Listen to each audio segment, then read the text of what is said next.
हमारे चैनल को सब्सक्राइब करें और बेल आइकन दबाएं। रश्मि चौधरी की जिंदगी से जुड़े सभी लोग अब संदेह की रडार में हैं, जहां उसके अतीत, उसके वर्तमान सबको इन्वेस्टिगेट किया जा रहा है और हर व्यक्ति की तहकीकात में जुर्म करने का एक मुमकिन कारण सामने आने वाला था। इनमें से ऐसा कौन था जो रश्मि के गायब होने का कारण था? क्या यह मर्डर था, किडनैपिंग थी या फिर कुछ और? विक्रम सहगल, रश्मि मेरी क्लाइंट है। मैं उसके साथ कुछ गलत करवाने के बारे में सोच भी नहीं सकता। तुम्हारी हिम्मत कैसे हुई मुझ पे उंगली उठाने की? आशुतोष, मैंने तुम पर कोई इल्जाम नहीं लगाया। मैंने पुलिस के पूछने पे उन्हें सिर्फ इतना बताया था कि तुमने रश्मि को जयदेव जी के 20 के अगेंस्ट 25 पर सेटल होने की सलाह दी थी और मैंने उसे 45 दिलवाए। और ये काम मैंने खुद नहीं किया है। मुझे जयदेव जी ने रिक्वेस्ट किया था रश्मि से बात करने के लिए, उसे समझाने के लिए, इसीलिए मैंने उससे बात की थी। अरे जयदेव जी ने 45 कैश तुम्हारे हाथ में दिए ना, तुमने दिए रश्मि को या उसे गायब करके सारा कैश खुद ही रख लिया? वाह, मेरे एक स्टेटमेंट से तुम्हें पुलिस ने इंक्वायरी के लिए क्या बुला लिया? तुम मुझे मुजरिम साबित कर रहे हो। देखो, शुरुआत तुमने की है, ताली एक हाथ से बजती है क्या?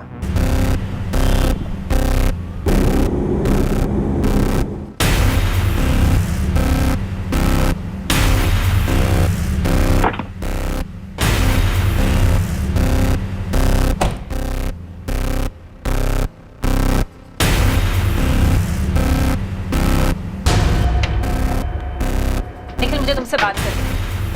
सचिन, बाहर जाओ और सेट पे कह दो कि निखिल सर को आने में थोड़ा टाइम जाएगा। वो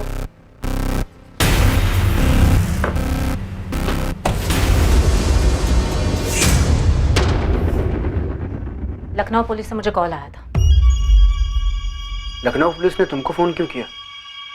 क्या पूछ क्या रहे थे? यही कि तुम्हारा और निखिल आचार्य का क्या रिश्ता है। क्या तुम दोनों शादी करने वाले हो? क्या निखिल रश्मि का जिक्र करता है? तुम्हें पता है कि रश्मि कहाँ गायब हुई है? उनका दिमाग खराब हो गया है क्या? रश्मि के गायब होने से तुम्हारा क्या कनेक्शन? तुम्हारा है। गायत्री, नहीं, मैं जानना चाहती हूँ, क्या तुम्हारा हाथ है रश्मि को गायब करने में? तुम ये बोल भी कैसे सकती हो गायत्री?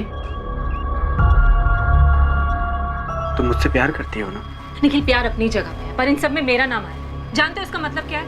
मेरे पेरेंट्स मुझसे सवाल पूछेंगे, माय फैंस, मीडिया सब यही कहेगा कि हाईएस्ट टीआरपी शो बेजुबा की मेन हीरोइन गायत्री एक मर्डर एक्यूज निखिल आचार्य से शादी। एक मिनट, मर्डर अक्यूज? मिसिंग से मर्डर अक्यूज? दिमाग खराब हो गया उनका? तुम इतना रिएक्ट क्यों कर रही हो यार? रश्मि ने तुम पे डोमेस्टिक वायलेंस का केस किया है, जिसके चलते तुम्हें डाइवोर्स नहीं मिल रहा और उसकी वजह से हम दोनों की शादी नहीं हो पा रही। तो ये रीजन लग रहा है पुलिस को? सच सच बताओ निखिल कि रीजन क्या है? पुलिस मुझे हिंट दिए जा रही है कि रश्मि को रास्ते से हटाने के लिए तुमने उसका मर्डर कर दिया। उन्होंने लाइफ को कोई क्राइम शो या थ्रिलर फिल्म समझ रखा है क्या? Perfect murder, a mystery. ये स्क्रिप्ट आशीष ने तुम्हें ऑफर की? हाँ की। तो ये कि पुलिस मुझे कह रही थी कि रश्मि के केस की कहानी और वो स्क्रिप्ट बहुत मैच करती है जो तुम्हें ऑफर हुई है। ये क्या कर रहे हो तुम आशीष के साथ? हाँ,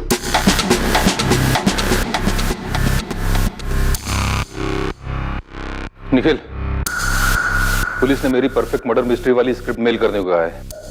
और कुछ पूछा? नहीं, पहले मुझे ये बता कि तूने किया क्या है। अरे क्या करूंगा मैं यार? अपनी वाइफ को गायब करवाऊंगा, मार डालूंगा उसे। मुझसे पूछ रहा है या मुझे बता रहा है तू? सोच रहा हूँ आशीष, एक मशहूर कहावत है कि किसी चीज को शिद्दत से चाहो तो तुम्हें उसे दिलाने में पूरी कायनात साजिश करती है। अपनी डायलॉग बाजी अपने पास रख तू। मुझे तू ये बता कि तू कौन से साजिश में इन्वॉल्व है, सच बोल।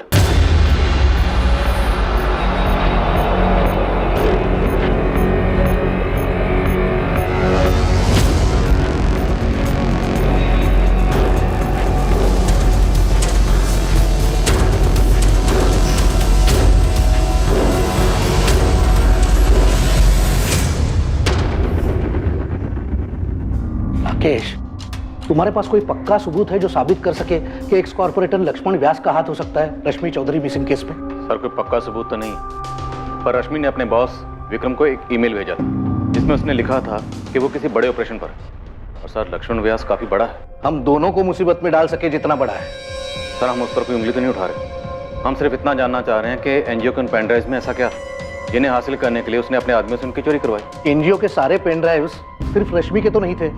तुम एक काम करो, एनजीओ के मालिक विक्रम को गर्मी दो, कुछ निकल आएगा। कोई फायदा नहीं, माजरा रश्मि को लेकर ही। और सर, वो रश्मि की छोटी बहन खुशबू, मीडिया और सोशल मीडिया दोनों जगह यही कह रही है कि रश्मि का गायब होना एक साजिश है। सर, उंगली हम पर भी उठ रही है। ये रश्मि कोई दूध की धुली तो नहीं थी? बिल्कुल सर, लेकिन गायब अब पूरे चांसेस हैं कि मारी गई।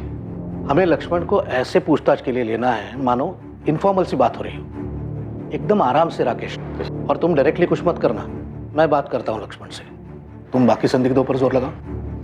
यस।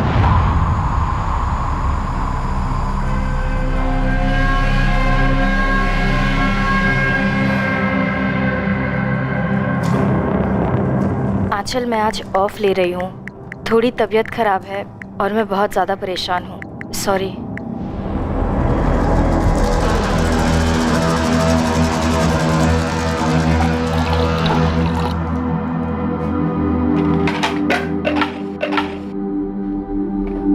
दीदी, एक तो आप अकेले रहते हो, ऊपर से ये पंगे लेती रहती हो। 2 साल पहले तक मुझे तेरी फिक्र रहती, अकेले मुंबई में कैसे होगा, और अब तू। दीदी, मैं मुंबई में एक ट्रैवल एजेंसी में जॉब करती हूँ, सर्विस सेक्टर, और आपका एनजीओ लोगों पे रेड करता है। पता नहीं कितने दुश्मन बन गए होंगे। होता है यार, ये काम ही कुछ ऐसा है, अब क्या कर सकते हैं। मैं आपसे कहना चाहती थी कि ये जो जयदेव है वो सब अपना अपना फायदा देखते हैं खुशबू। लाइफ में बहुत ज्यादा आदर्शवादी बनो ना तो लाइफ आगे बढ़ती नहीं है। कड़वा सच तो ये है कि तुम्हें कोई तुम्हारी ईमानदारी और वैल्यूज के लिए पे नहीं करता है। तुम्हें वही पेमेंट मिलती है जो तुम डिजर्व करते हो, और तुम क्या डिजर्व करते हो सिर्फ तुम डिसाइड करते हो। एक सोशल वर्कर से ऐसी बातें सुनना। गलतफहमी है लोगों को सोशल वर्क के बारे में। ये भी एक करियर है, प्रोफेशन है। हम कोई संत महात्मा नहीं है कि फल फ्रूट खा के जिंदगी बिता देंगे। हमें भी अपनी दाल मखनी चाहिए। तो लो ना, जयदेव अंकल जो ऑफर दे रहे हैं वो ले लो। कोई बुरी रकम नहीं है, 20 लाख। बुरी नहीं है से काम नहीं चलता खुशबू, रकम अच्छी होनी चाहिए, और 1 करोड़ बहुत अच्छी रकम। इतने पैसों का क्या करोगी? हम दोनों यूएस और यूरोप घुमाएंगे, फिर इस पैसे को मल्टीप्लाई करेंगे, फिर 1 और करोड़ बनाएंगे, क्वीन साइज लाइफ बिताएंगे यार। आपकी इज्जत की वजह से आपको कुछ हो गया ना तो? कुछ नहीं होगा खुशबू, तू डर मत। ये जयदेव जी भी ना बेकार में इतने लालची बन रहे। पता है उन्हें पूरा 60 करोड़ मिल रहे हैं और उसमें से 1 करोड़ मांग रही, उसमें भी इतना झिक-झिक कर रही। वैसे दीदी, झिक-झिक तो आप भी कर रही है अपने डिवोर्स वाले केस में। छोड़ तो ना निखिल को, क्यों खींच रही हो? नहीं खुशबू, ये जो लोग कहते हैं ना मूव ऑन करो, आगे बढ़ो, पिछला सब कुछ भुला दो वगैरह वगैरह, ये सारी अच्छी अच्छी बातें तब काम नहीं करती हैं जब आपके साथ भयंकर चीटिंग की गई हो, जो निखिल ने मेरे साथ की। उससे तो मैं सूद समेत वसूली करूंगी। ये अच्छी बातें और कहावतें सिर्फ ग्रीटिंग कार्ड्स, फॉरवर्ड्स और ऑफिस के सॉफ्ट बोर्ड पर जचती हैं, असली जिंदगी में नहीं खुशबू, याद रख। रश्मि कोई आसानी से मानने वालों में से नहीं है। आसान नहीं है उसके साथ डील करना। अगर मैं 25 की जगह 75 में भी समझौता कराता तब भी वो हाँ नहीं करती। पर वो तो 45 में मान गई। ऐसा आपसे जयदेव जी और विक्रम ने कहा ना, खुद रश्मि ने तो नहीं कहा। तो जयदेव जी और विक्रम झूठ बोल रहे हैं। ये तो आप पता कीजिए सर। मैं सिर्फ इतना बता सकता हूं कि रश्मि के दोनों केसेस मैं ही हैंडल कर रहा हूं। एक जयदेव जी के खिलाफ, दूसरा उसके पति के खिलाफ। दोनों केस रगड़ रहे हैं। मैंने समझौते की सलाह दी, लेकिन रश्मि मानने कोई तैयार नहीं है। मेरे लिए तो सही है, मुझे तो दोनों केसेस की फीस मिलती रहेगी। फिर भी मैंने बड़ी ईमानदारी से उससे बात की थी। निखिल वाले केस की हियरिंग अगले महीने की 4 तारीख को है। जयदेव जी वाले केस की हियरिंग जल्द से जल्द करवाने की कोशिश कर रहा हूँ। लेकिन रश्मि, जयदेव जी 25 के आगे मानेंगे नहीं। आप मेरी तरफ हो या जयदेव जी की? खुद के वकील पर भरोसा नहीं है तुम्हें? तो फिर बार बार मुझे जयदेव जी के बेकार से ऑफर को कबूल करने के लिए क्यों कह रहे हैं? वैसे ही निखिल के खिलाफ केस वापस लेने के लिए कह रहे हैं, क्यों? इसमें आपका क्या फायदा है? मेरा फायदा? रश्मि, अगर दोनों केसेस सेटल हो जाते हैं तो मेरे हाथ से 2 केसेस जाएंगे भी तो सही। मतलब 2 केसेस की फीस जो तुम मुझे बराबर देती आई हो। वैसे वो जयदेव जी कितना दे रहे हैं आपको मुझे 25 में मनवाने के लिए? मैं सिर्फ तुमसे फीस ले रहा हूँ रश्मि। क्या क्या सोचती रहती हो तुम? इतना भी याद रखो कि तुम्हारे जैसे सैकड़ों केसेस में आज तक कोर्ट ने क्या फैसला सुनाया है पता है? कोर्ट जयदेव जी से कहेगा कि रश्मि के लिए दूसरा किराए का मकान ढूंढो, 1 साल, 2 साल, 3 साल का किराया दे दो, और तुम्हें अब भी मकान खाली करने के लिए कहेगा। मैं 1 करोड़ के नीचे कुछ भी नहीं लेने वाली। अरे ऐसी जिद से कोई बात सेटल होगी ही नहीं। और निखिल वाले केस में भी वही रवैया है तुम्हारा। निखिल कितना दे रहा है आपको? देखो, तुम मुझ पे इल्जाम लगा रही हो, फिर भी याद रखो मैं तुम्हारा वकील हूं। मैं तुम्हें कभी कोई गलत एडवाइस नहीं दूंगा। तो फिर बार बार मुझे किसी भी चीज पे समझौता करने के लिए मत कहो। जयदेव जी से 1 करोड़ रुपए निकलवाओ और उस निखिल को जेल भिजवाओ। इसके बाद जब जयदेव जी और विक्रम ने कहा कि वो 45 में मान गई है, तुम्हें यकीन नहीं कर पाया सर। मतलब कैसे करता? तो तुमने पुलिस कंप्लेंट क्यों नहीं की? जब रश्मि से बात नहीं हुई, सिर्फ उसने एक ईमेल भेजा कि जयदेव भल्ला के खिलाफ केस वापस ले लो। सर किस बात की कंप्लेंट करता? वो मेरी क्लाइंट है, उसकी मर्जी, उसकी बात तो मुझे माननी पड़ती। और बात तो तुम्हारी हुई नहीं, ना वो तुमसे मिली ना फोन किया, सिर्फ एक ईमेल भेजा। सर सच कहूं तो उस वक्त मुझे लगा ही नहीं था कि कुछ गड़बड़ हो सकती है। मुझे लगा कि विक्रम ने मना लिया होगा रश्मि को। वो तो बाद में जब उसकी बहन ने शिकायत की तब जाके पता चला कि रश्मि ने अपनी बहन को ही 45 लाख की डील के बारे में नहीं बताया और ना ही उस खुफिया मिशन के बारे में। तो मुझे लगा कि कुछ गड़बड़ है। क्या उसका मर्डर हुआ? वकील मैं हूं सर, ये सवाल तो मुझे आपसे पूछना चाहिए। हम भी जज नहीं, जब तक सबूत सामने नहीं होगा हम कैसे कुछ कह सकते हैं। तो मैं उम्मीद करता हूं कि आप जल्दी से कुछ कह पाए, लेकिन इतना बता दूं कि आप अपनी संदिग्ध की लिस्ट से मुझे निकाल दीजिए। अगर आपको ऐसा लग रहा है कि मैं लालची हो गया और मैंने पैसों के चक्कर में अपने क्लाइंट को कुछ कर दिया है तो आपको गलत लग रहा है। मुझे इस पूरे समझौते का 10% मिलने वाला था और मैं उतने पैसे से खुश था। ये तो तुम कह रहे हो, अब वाकई में खुश थे या नहीं थे ये बताने के लिए इस वक्त रश्मि तो यहाँ नहीं। तो आप ढूंढिए रश्मि को।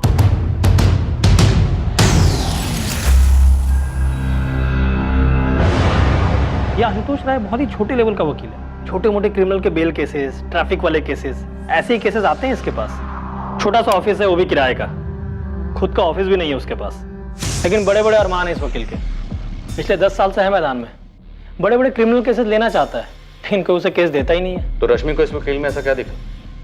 रश्मि के डोमेस्टिक वायलेंस केस में ऐसा क्या था? और ये सेटलमेंट 10% बोल रहा है, मतलब 25 लाख पे 2.5 लाख। अब उसके लिए तो जैकपॉट ही होगा ना। जयदेव और विक्रम बोल रहे हैं कि 45 लाख थी, तो जैकपॉट डबल। सर, लक्ष्मण व्यास के ऑफिस से कॉल था, मिलकर बात करने की परमिशन दी है। गुड। उन पेनड्राइव्स में क्या था, कुछ पता चला? अभी तक तो नहीं साहब, लेकिन पक्का कोई एटम बम होगा जो इस लक्ष्मण पे फटने वाला था। हो सकता है रश्मि चौधरी से ब्लैकमेल कर रही हो। अजीब शख्सियत है, एक तरफ समाज सेवा, दूसरी तरफ मेवा। रश्मि चौधरी को गायब हुए अब पूरा 1 महीना बीत चुका था। इन्वेस्टिगेशन टीम अब यही मानकर चल रही थी कि वो अपने हालात की विक्टिम थी, जिसमें कई लोग थे जिन्हें रश्मि की गैर मौजूदगी से फायदा हो सकता था। और अब एक नए एंगल को टटोला जा रहा था, ये पता करने के लिए कि क्या सच में रश्मि चौधरी की हत्या कर दी गई थी। शैलेश, रश्मि किस चीज पर काम कर रही थी? पूरी संभावना है सर, इस रश्मि ने लक्ष्मण व्यास पे कोई स्टिंग किया था, तभी वो लोग पेनड्राइव के पीछे पड़े थे। तो फिर उसने मुझे क्यों नहीं बताया? प्रकाश सेठ चूड़ियों की फैक्ट्री वाले स्टिंग के बारे में कहाँ बताया था? वो तो हमें दूसरों से ही पता चला था ना। अच्छा, ये जो चोरी हुई थी पेनड्राइव, तुमने उसकी लिस्ट बनाई है? हाँ सर, लेकिन उसमें एक भी पेनड्राइव रश्मि का नहीं था। सर, रश्मि अपना कोई भी सामान ऑफिस में छोड़ती नहीं थी।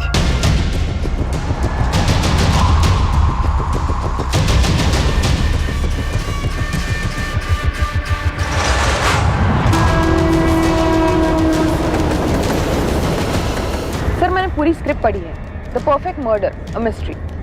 क्या स्क्रिप्ट में? एक पति पूरी बारीकी से प्लान करके अपने पत्नी को मार डालता है और दुनिया को ऐसे लगता है कि वो खुद से गायब हुई है। ये तो बिल्कुल रश्मि चौधरी की केस जैसा। सर, कुछ ज्यादा ही सिमिलर है, इसलिए मैंने स्क्रिप्ट के राइटर डायरेक्टर आशीष दास, निखिल आचार्य और उसकी गर्लफ्रेंड गायत्री, तीनों को पुलिस स्टेशन बुलाया है। सर, अगर रश्मि मारी गई है, कारण या तो ये पैसे हैं, वो 45 लाख रुपए, या तो ये टूटी शादी जो पूरी तरीके से टूटी नहीं है। पेन ड्राइव चुराने वाले ने सोचा था कि पेन ड्राइव रश्मि की है। ऐसा भी क्या ढूंढा जा रहा था उन्हें? क्या इसकी सच्चाई आसानी से सामने आती? देखिए इंस्पेक्टर राकेश, जो पूछना है जल्दी पूछिए, कहा है कि मुझे एक मीटिंग में जाना है। डीसीपी साहब ने फोन किया था, इसलिए मैं आपको समय दे रहा हूं। पूछिए, क्या पूछना है बताइए। लक्ष्मण जी, आप रश्मि चौधरी को कैसे जानते हैं? देखिए, हम दोनों समाज के लिए काम करते हैं, इसलिए कभी कभार मुलाकात भी हो जाती है और एक दूसरे की मदद भी हो जाती है। लेकिन अभी वो जो बाल मजदूरी के लिए काम कर रही है ना, इसके लिए बड़ी कदर करता हूँ उसकी। सर, जिस एनजीओ में रश्मि चौधरी काम करती है वहाँ हाल ही में एक चोरी हुई और वहाँ से पेन ड्राइव चुरा गए, सिर्फ पेन ड्राइव। ये तो बड़ा अजीब बात है। सर, हमारे सोर्सेज ने बताया कि पेन ड्राइव्स की चोरी हमने चोरी करवाई, हमने करवाई है पेन ड्राइव की चोरी। क्या मैडम, आप भी अजीब बात करती हैं। ये 100-150 रुपया में पेन ड्राइव मिलता है और उसकी चोरी मैं करवाऊंगा? इसी के लिए आप आई है क्या? इतना समझ नहीं है मेरे को। इसने आपके आदमी बलवीर का नाम लिया है। क्या मैडम, वही सोर्सेज की बात आप करती हैं? अरे हमारे बहुत विरोधी हैं, तो कुछ भी कहेंगे तो उसके पीछे मैं भागता रहूं? इंटरनेट पर बहुत तरह की बातें होती हैं, तो सबका जवाब देता फिरूं क्या मैं? है? और रही वो पेन ड्राइव की बात, है ना मैम? उस पेन ड्राइव में ऐसा कुछ नहीं है। सर आपका ज़्यादा वक्त नहीं लूँ, सीधा सवाल पूछता हूँ। पूछिए। उन पेन ड्राइव्स में ऐसा क्या है जो आपके लिए खतरा हो सकता है, जिसकी वजह से रश्मि चौधरी गायब हुई? देखिए, रश्मि चौधरी गायब हुई इसका बहुत दुख है और उम्मीद करते हैं कि आप जल्द से जल्द उनको ढूंढ में निकालेंगे। और रही पेन ड्राइव की बात, तो पेन ड्राइव में हमारे खिलाफ कुछ हो ही नहीं सकता।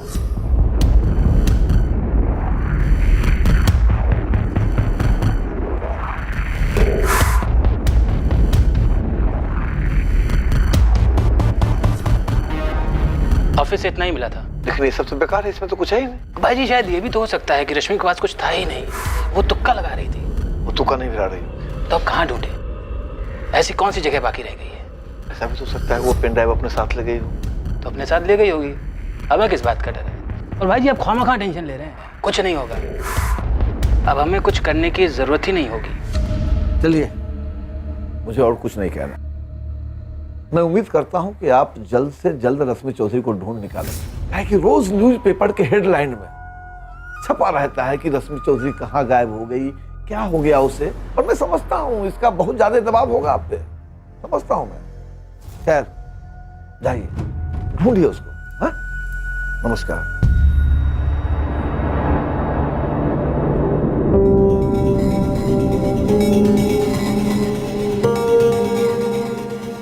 सर जी, भाई जी आपसे कुछ बात करना चाहते हैं, अकेले में। एक रिक्वेस्ट है आपसे। जो बात मैं आपको बताने जा रहा हूं, ये बात किसी को कानो कान पता नहीं चलनी चाहिए। और किसी को पता चल भी जाती है तो मुझे ये पता चल जाएगा इसका सोर्स क्या है। नहीं होगी सर। अब बताइए रश्मि चौधरी से आपका क्या कनेक्शन है? आपके साथ महिला ऑफिसर थी, उसमें मैं आपको ये बात नहीं बता पाया। कभी कभी इस फार्म हाउस में हम औरतें बुलाया करते हैं, और आप समझदार क्यों बुलाते हो?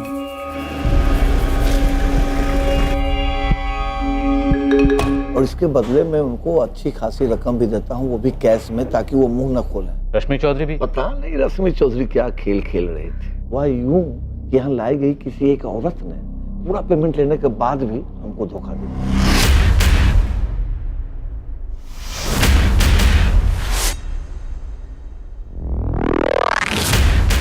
फिर मुझे उस रश्मि चौधरी का फोन आता है। रश्मि, तुम मुझे ब्लैकमेल कर रही हो? Lakshman ji, video quality, lighting, sound top quality का है। कोई भी बोलेगा कि आप ही हो, और जो आप कर रहे हो, आप क्या बोलो? कौन थी वो? नाम बताओ उसका। आपको सच में लगता है मैं नाम बताऊंगी? देखो रश्मि, सीधे सीधे बताओ क्या चाहती हो तुम? बड़ी हैरत होती है मुझे लक्ष्मण जी, आप मीडिया में औरतों की सेफ्टी, मर्यादा वगैरह वगैरह को लेकर कितने स्टेटमेंट्स देते रहते हैं। वैसे तुम भी तो अपने आप को सोशल वर्कर कहते हो, और हरकतें देखो एक मामूली ब्लैकमेलर की। और आपकी हरकतें तो अवार्ड विनिंग है ना सर जी। सुनो, एक दूसरे को ताने मारने से बेहतर है कि सीधे सीधे बताओ कितना पैसा चाहिए तुम। कितना दे सकते हो लक्ष्मण जी? भाई जी ये जरूर सुनीता की हरकत हो। जो कोई भी था एक जड़िया था बलबीर। तू ही बता कि कोई ऐसी हिम्मत कर सकता है क्या? हो सकता है रश्मि ने किसी को पहले से ही पट्टी पढ़ा रखी हो। 15 लाख फिक्स हुआ था। पैसे दिए आपने? डील होने के पहले ही वो गायब हो गए। तभी तो हमने पेन ड्राइव हासिल किए थे, ताकि वो किसी और के हाथ में ना लग जाए। हालांकि उस पेन ड्राइव में कुछ था नहीं। वो पेन ड्राइव मैं आपको लौटा दूंगा। जी सर। मुझे लगता है रश्मि चौधरी मारी गई है। क्या है कि जिस तरह से उसको लगता था कि मुझे ब्लैकमेल करके वो कोई जैकपॉट हासिल करेगी, उसी तरह से उसको मारने वाले का भी कोई जैकपॉट दांव पे लगा होगा। लेकिन वो आदमी मैं नहीं।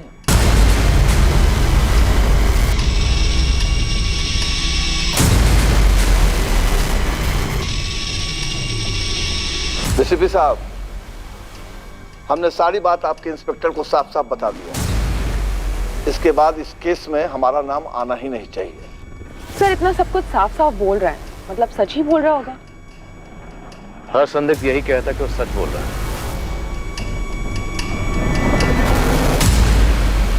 मानते हैं सर इसमें हमारी गलती है, लेकिन ये तस्वीर हमारे पास सिर्फ 2 हफ्ते पहले ही आई। तब तक वो लवारिस लाश हम सबके दिमाग से उतर गई थी। और वो लवारिस लाश रश्मि चौधरी की थी?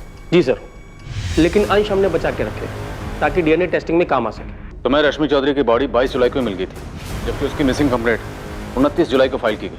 7 दिन 7 दिन तक किसी को पता नहीं था कि रश्मि चौधरी कहाँ है और उसके साथ क्या हुआ है। 29 जुलाई को उसकी मिसिंग कंप्लेंट उसकी छोटी बहन खुशबू ने फाइल की थी। वही तो सर, काफी दुर्भाग्यपूर्ण है।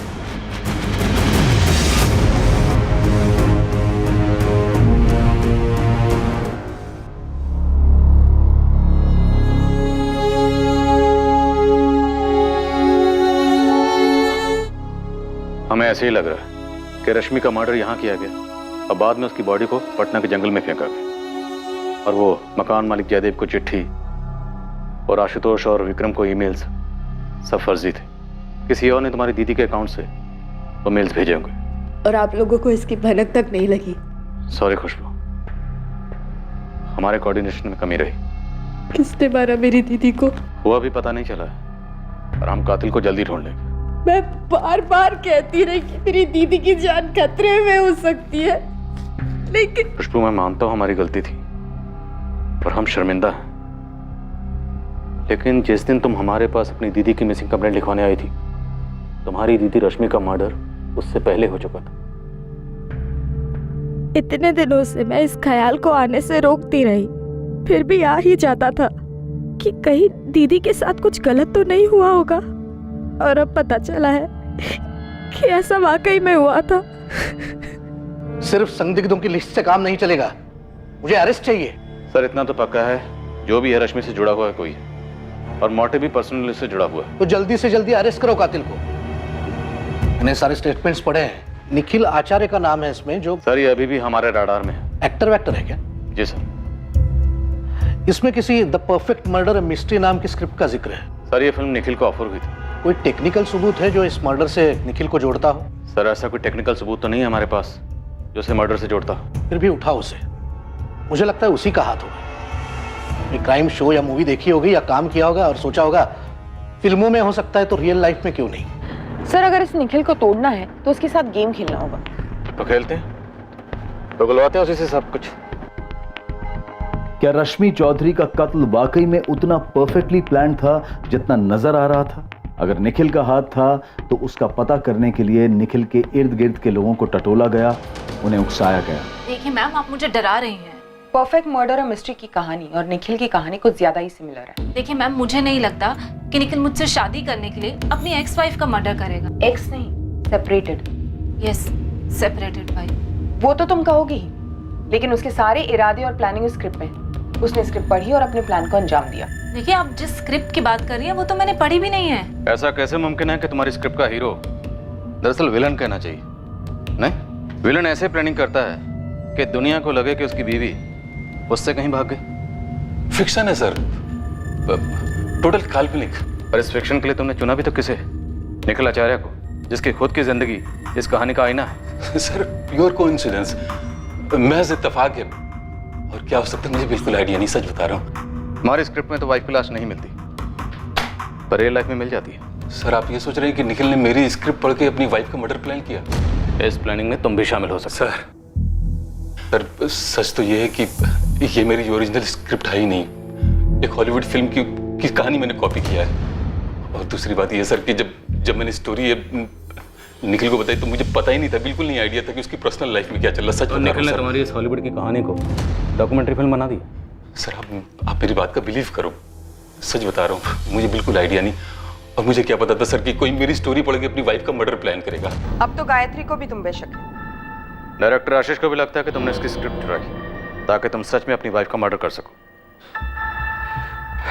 रश्मि के बारे में सुन के मुझे दुख है, और उतना ही दुख इस बात का है कि मेरा नाम मीडिया में उछला है, और इस बात का मेरे करियर पे कितना बुरा असर हुआ है आप लोगों को आइडिया भी है? करियर की इतनी फिक्र होती ना तो ये मर्डर का रास्ता कभी ना चुनते। ये तुम्हारे अकेले का काम नहीं है, अपने साथियों के नाम बताओ। किसी ने मुझे क्राइम स्टोरी सुनाई और इत्तेफाक से रश्मि के साथ ऐसा हुआ तो आप लोगों ने 2 और 2 4 जोड़ लिए। आप लोगों को एहसास भी है कि आप लोग स्क्रिप्ट राइटर बन गए हो। लाश को पटना कैसे ले जाया गया? और मकान मालिक जयदेव भल्ला वो भी शामिल है? देखिए सर, मुझे सिर्फ इतना पता है कि मैं इन्वॉल्व नहीं था, और रश्मि न जाने कितने पंगों में इन्वॉल्व थी। मुझे डिवोर्स ना देना, मकान मालिक का घर ना छोड़ना, न जाने कितने स्टिंग, कितने ब्लैकमेल्स, मतलब उसके कत्ल के दर्जनों कारण हो सकते हैं। परफेक्ट मर्डर अ मिस्ट्री, उसका किरदार अजय भी ऐसे हालात पैदा करता है ताकि दुनिया को ये लगे कि उसकी बीवी के भागने के दर्जनों कारण हो सकते हैं। मैं उस वक्त लखनऊ में था ही नहीं। आपने अपने फोन रिकॉर्ड चेक किए होंगे, एयरपोर्ट और स्टेशन के सीसीटीवी फुटेज भी चेक किए होंगे। किरदार अजय की तरह तुम्हारी प्लानिंग भी काबिल तारीफ है। लैंडलाइन एसटीडी यूज की किराए के हथियारों से बात करने के लिए। लखनऊ आने की जरूरत ही नहीं पड़ी, मुंबई में बैठे बैठे सारी प्लानिंग हो गई और यहाँ काम हो गया। अब चुपचाप अपने साथियों के नाम बताओ। अरे कोई साथीदार नहीं है मेरा, मैं अकेला हूँ और अकेला गया था मुंबई। 4 साल घिस घिस कर मैं इस मुकाम तक पहुंचा हूँ। इससे प्यार हुआ है, लाइफ में सब कुछ सही चल रहा है। बस रश्मि रास्ते का काटा थी। हाँ थी, लेकिन वो मेरी वाइफ भी थी। उससे कभी प्यार भी किया था मैंने, अच्छी यादें जुड़ी हुई थी। डोमेस्टिक वायलेंस का झूठा केस करके मेरा जीना हराम कर रखी थी, लेकिन इसका ये मतलब नहीं कि मैं उसका कत्ल करवा दूंगा या कर दूंगा। रश्मि अब रही नहीं, पर आप लोगों को यकीन नहीं होगा, मुझे दुख है इस बात का कि उसका कत्ल हो गया। निखिल, याद रखना, परफेक्ट क्राइम और परफेक्ट मर्डर एक मिथ्या है। हर जुर्म मुजरिम पर पलट के वार करने आता है। ये डायलॉग मैंने कई बार सुना है और कई बार बोला भी है, लेकिन मैं जो आपको बोलने जा रहा हूं ना, वो ना तो आपने कभी सुना होगा और ना ही बोला, और आपने सोचा भी नहीं होगा, क्योंकि आप सिर्फ उन लोगों को टटोल रहे हैं जिनका मसला रश्मि के साथ था। आपकी नजर वहां गई नहीं जहां कोई मसला नहीं था। क्या कहना चाहते? साफ साफ बोलो। खुशबू, रश्मि की प्यारी बहन खुशबू चौधरी कत्ल हुआ, लाश ठिकाने लगी। उसके 4 दिन बाद मैडम खुशबू आप लोगों के पास आती हैं और चारों दिशाओं में फायर करती हैं। मेरी तरफ, जयदेव जी की तरफ, एडवोकेट आशुतोष की तरफ, उसके एनजीओ के बॉस विक्रम की तरफ, स्टिंग ऑपरेशन की तरफ, और फिर ये सभी एक दूसरे पर निशाना साधते हैं। पर मैडम खुशबू वो आपकी रडार से पूरी तरह बाहर रहती है। तो तुम ये कह रहे हो कि इस खुशबू और रश्मि के बीच कोई छुपा हुआ मसला था? या ये एंगल तुम्हारी स्क्रिप्ट की उपज है? यही एक एंगल है जो स्क्रिप्ट में नहीं है इंस्पेक्टर। स्क्रिप्ट में नहीं है तो क्या नया एंगल जोड़ रहा है?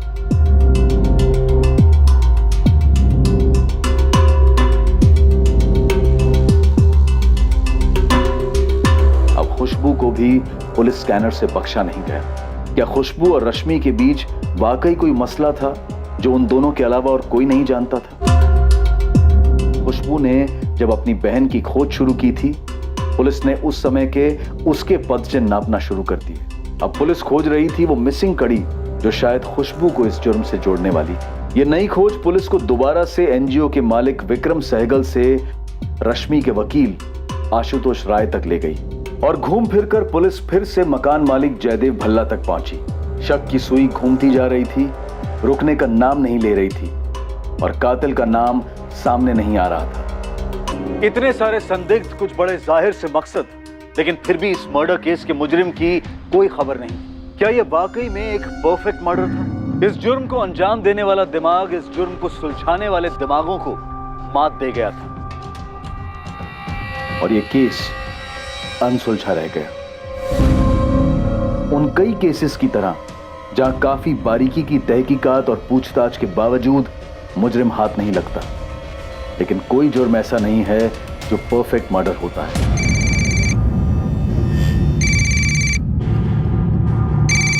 इंस्पेक्टर राकेश अधिकारी। जय हिंद सर, सब इंस्पेक्टर मोहित यादव बोल रहा हूँ, क्राइम ब्रांच से। कैसे मोहित? सर मैं एक केस हैंडल कर रहा था जिसमें मुझे कनेक्शन मिला और एक केस का। इन्वेस्टिगेशन के दौरान पता चला वो केस तो आपका था, वो रश्मि चौधरी मर्डर केस। क्या बात, पूरे 1 साल बाद हम फिर से केस फाइल खोलेंगे। लीड क्या है? दरअसल मैंने 2 हिस्ट्री शीटर्स को उठाया था सर, उनकी तोड़ाई करने ही वाला था, तब मुंह खोला उन लोगों ने। साहब हम लोग उस कांड में शामिल नहीं थे, आप हमें गलत केस में उठाना है उससे। अब उठा लाया हूं तो यहां से आराम से हाथ हिलाते हुए तो जाने नहीं दूंगा तुम दोनों को।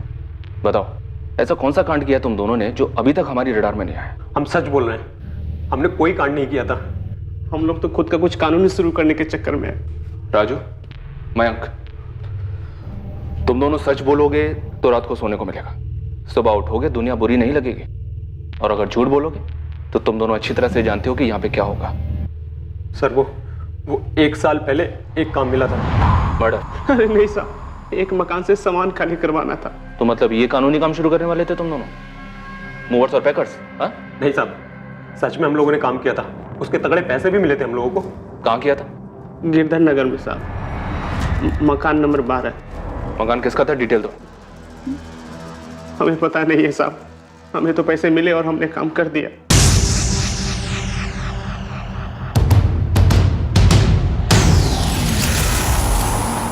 मुझे झूठ से ज्यादा नफरत आधे सच से है। सच बोलो, कांड क्या था?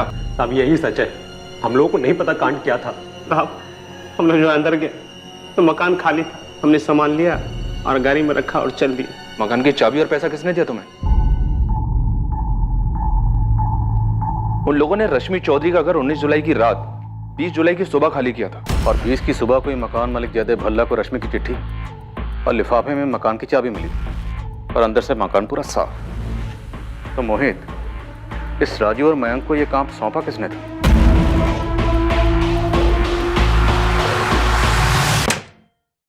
Good afternoon Ashutosh. Good afternoon, बैठिए। आखिरकार आपने अपना ऑफिस ले लिया, कोई बढ़िया वाला। हाँ, काम काफी बढ़ गया पिछले 1 साल में, काफी नए क्लाइंट्स मिले। हाँ, क्लाइंट्स काफी तरक्की लाते हैं। सोने के अंडे देने वाली मुर्गियां होते हैं क्लाइंट्स, जैसे कि रश्मि चौधरी क्लाइंट थी आपकी, याद है? बात क्या है इंस्पेक्टर?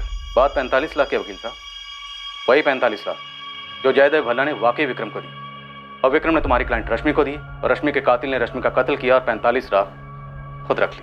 ऐसे कैसे? मतलब कौन है? राजू और मैं क्रिमिनल्स हैं। किसी जमाने में तुमने उनकी जमानत करवाई थी, तुम्हें तो याद भी नहीं होगा। हाँ याद है मुझे। क्या हुआ उन्हें? पकड़े गए, सब बोल दिया। मैडम ऐसे कैसे अचानक टिकट कटाकर लखनऊ आ जाओ? आखिर हुआ क्या है? तुम्हारे बहन के कातिलों का खुलासा होने वाला है।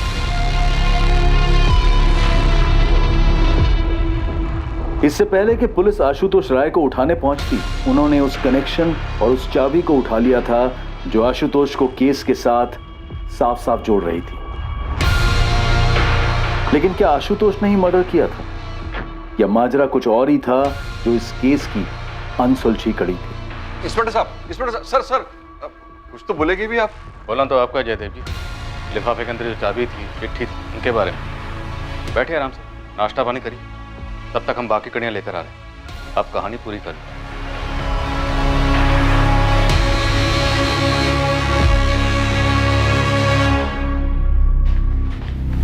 शैलेश शर्मा, चलो तुमसे जरूरी बात करनी है। चलो। क्या हुआ मैम? क्या बात है? रश्मि चौधरी मर्डर केस में एक ब्रेक थ्रू मिला है विक्रम जी।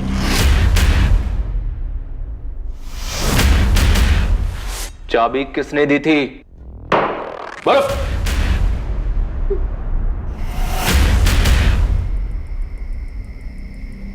आज के आज करना है। लैपटॉप मेरे हवाले करना, बाकी सारा सामान कहीं जला दो, कहीं फेंक दो, कुछ भी करना है करो, लेकिन यहाँ लखनऊ में नहीं। शैलेश, 2 महीने पहले तुमने 8 लाख में फ्लैट लिया, 5 लाख का लोन था, लेकिन फ्लैट की मार्केट वैल्यू है 15 लाख।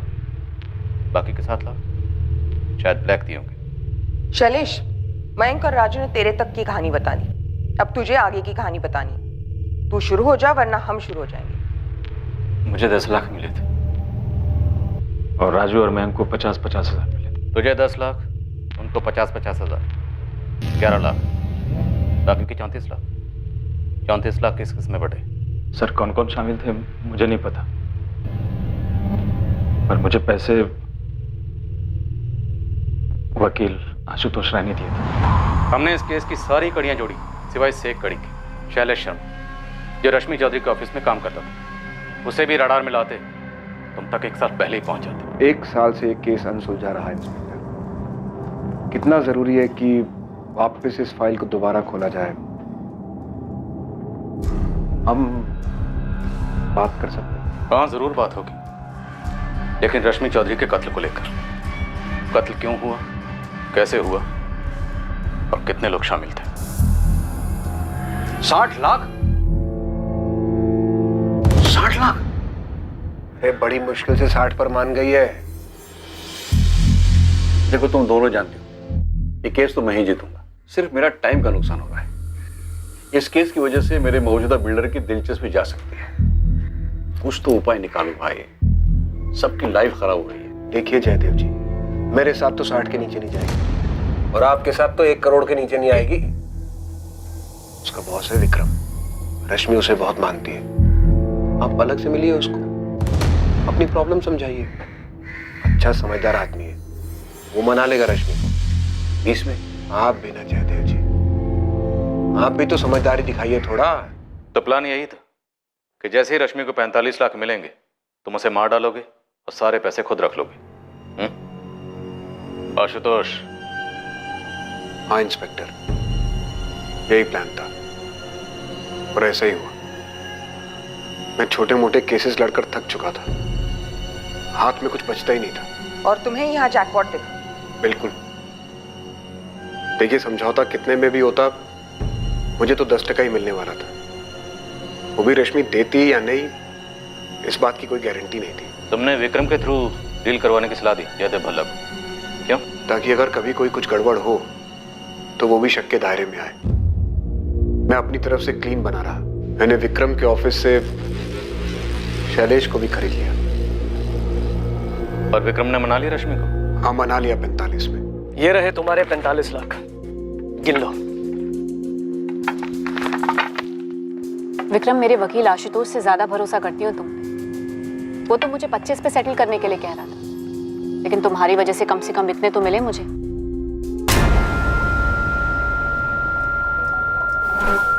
आशुतोष जी, रश्मि को विक्रम जी ने पूरे 45 लाख कैश पकड़ा दिए।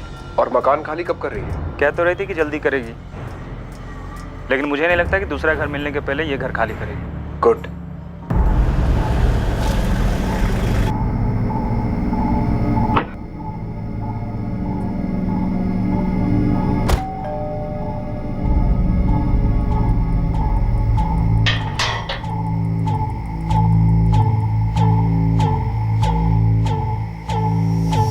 हम केस क्लोज करने की नॉर्मल सी बात कर रहे थे।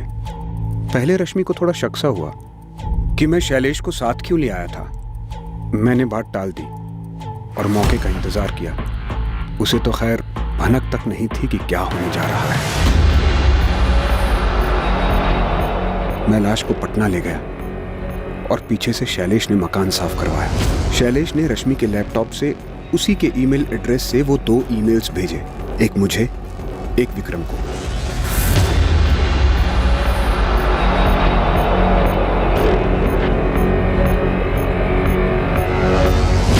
मैंने आप लोगों को सब कुछ सच बता दिया। तुम्हारी वाइफ को मालूम है तुमने ये नया ऑफिस कैसे खरीदा? सर, क्यों एक बेचारी औरत का दिल और भरोसा तोड़ना चाहते? कहिए, क्या कीमत लेंगे इस केस को सेटल करने की?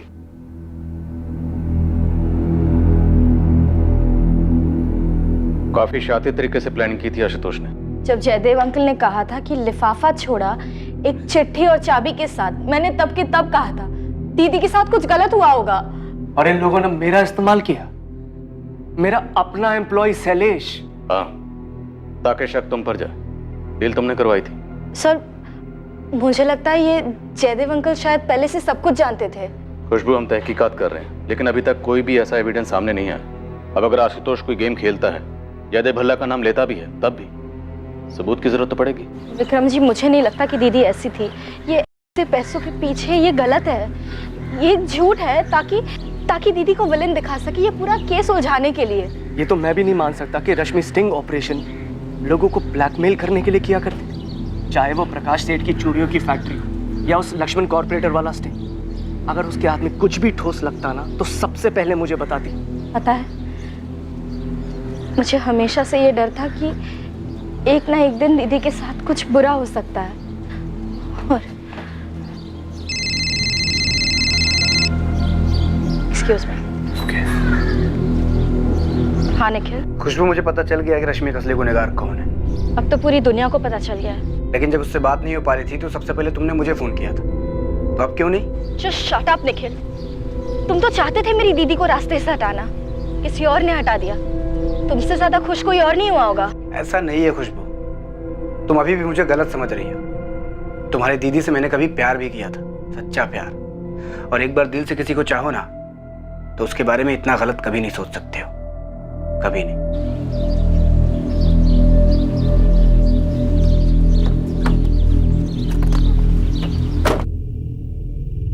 आशुतोष राय और शैलेश शर्मा पर रश्मि चौधरी के मर्डर का चार्ज लगा है और साथ ही सबूत मिटाने का चार्ज भी लगाया गया है। इस बात की तहकीकात चल रही है कि क्या जयदेव भल्ला रश्मि के कत्ल के बारे में जानता था और उसने ये बात पुलिस से छुपाई थी। पैसा लोगों से कुछ भी करवा सकता है, जो कल्पना के बाहर हो, सोच के बाहर हो, वो भी करवा सकता है।